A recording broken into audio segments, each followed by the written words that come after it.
Hi, I'm Félix Kalmenson. I'm a filmmaker and artist. So in the past, you have done installation and performance. How was this influenced your artistic choice in cinema as a director? Well, obviously I'm quite interested in mise en scène and sets, so for me this is very important.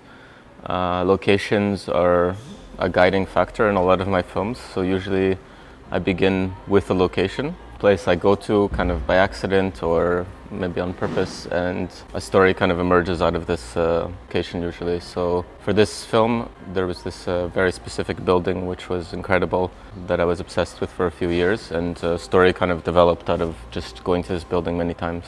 How your education in architecture and urban studies led you to cinema? Well, again, quite similar. So I'm very interested and focused around space and the construction of our environments and how we inhabit them. So it constantly has an influence, obviously, also in composition. Can you talk about your movie? What's the story? Yeah, so Gamodi is a quite slow film which emerged out of a series of improvisations with various people from the queer and club community in Tbilisi, Georgia. Where I've been living past 5 years. The film is in some ways a reaction to what all of us were going through during COVID, which was kind of entering this amorphous kind of temporality. We were all like in this state of waiting, this feeling of catastrophe constantly on the edges. The thing is that this is actually a state which is quite common to Georgia even before the pandemic, because it's a country that has emerged out of kind of a post-Soviet ruin into a hyper-capitalistic kind of acceleration, which itself collapsed almost instantaneously.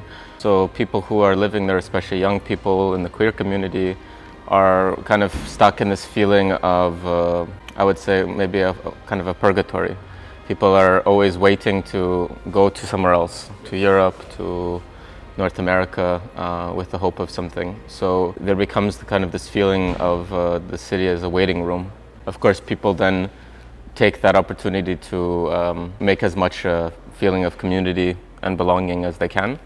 But this kind of unfolded in the film. And another kind of, let's say, main thematic or something like this is what the main character is Mate, who is quite a well-known drag queen, and I used to be a drag queen a very long time ago. I was always quite fascinated with this idea of what happens when the lights turn off and the drag queen goes home and takes off the makeup, and in this kind of almost like a sad clown, you know, this behind the scenes of the performer. So this person who performs so much and gives so much to the people, and then when they come they kind of have nothing left for themselves. You choose this kind of cinematography, like often static plans? Well, this is the kind of cinema I'm interested in. I'm very inspired by people like Chantal Ackerman and Tsai Ming-lang, Taiwanese Malaysian director. For me, I feel like especially in a lot of contemporary cinema, there is this need for the camera to constantly be moving,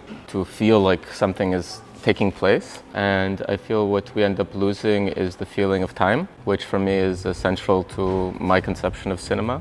I want for my audience to be in time with me. So the static camera allows you to kind of sit in a state and kind of take your time to see the entire mise en scène, see the entire lighting, etc., and to focus on the character. In my conception of cinema, I'm quite interested in theater and the proscenium.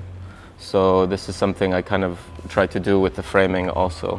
What's your favorite moment during making the movie? Definitely the finale was, it was very difficult, obviously, because it was an incredibly challenging shot. We had this 50-meter crane, and the actor had to fly into the air.